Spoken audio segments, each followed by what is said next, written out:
A tale of two families, how planning for college funding can save you thousands each year.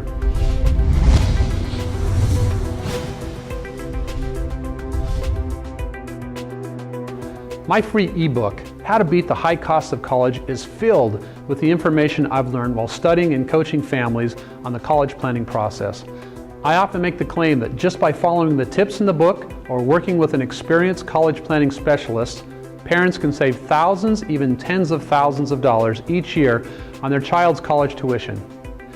In this short video, I'm going to show you exactly how this works by giving you an example of two typical middle-class families preparing to send their sons to college. Let's start with the Green family. Timothy Green has worked hard in high school and managed to obtain a B grade point average and score an 1850 on his SAT. His parents, Mr. and Mrs. Green, have a combined income of $60,000. They have $40,000 in savings and a home worth approximately $150,000. They also put $20,000 in savings into Timothy's name because their accountant told them they would save money on taxes.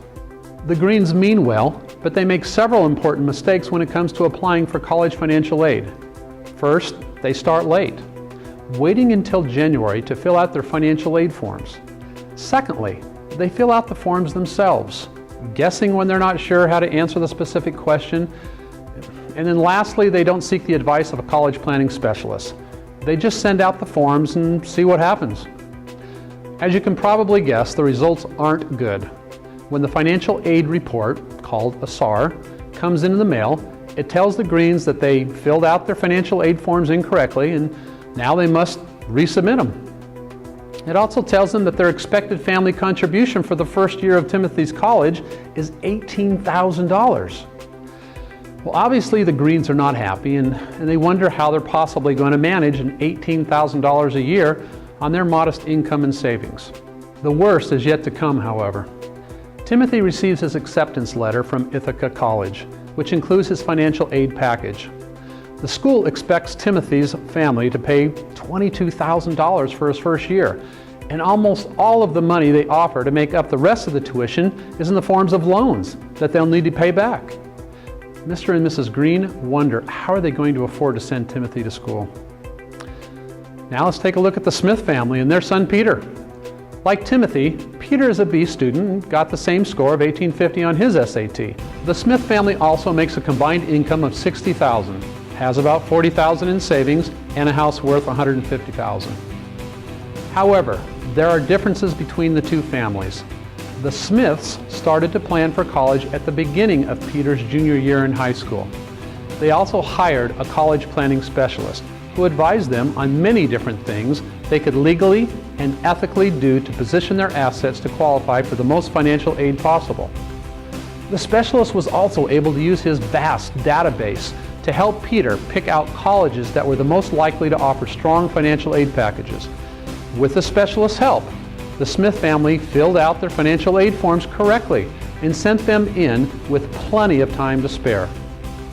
The results? Their expected family contribution for Peter's first year of college was $8,000. That's $10,000 less than the Greens, who make the same amount of money as the Smiths. The news just kept getting better for the Smiths. Peter also applied to Ithaca, but his financial aid package was much different than Timothy's. The school expected Peter's family to only pay the $8,000 a year that the SAR form has calculated, and provided grant money to make up most of the rest for the difference. Grant money doesn't have to be repaid. So while the Greens are wondering whether they can even afford to send Timothy to college, the Smiths are already celebrating Peter's acceptance to Ithaca and helping him plan for his first year at college. Yes, this is truly the difference a college planning specialist can make. That's why I love what I do. I make a difference. And if you want to avoid the mistakes that the Greens made and instead celebrate like the Smiths, then let's talk. Visit my website at nashcollegeplanning.com and download my free ebook, How to Beat the High Cost of College, or come see us at one of our free workshops. I'm Brian Nash, helping families finance their children's college dreams.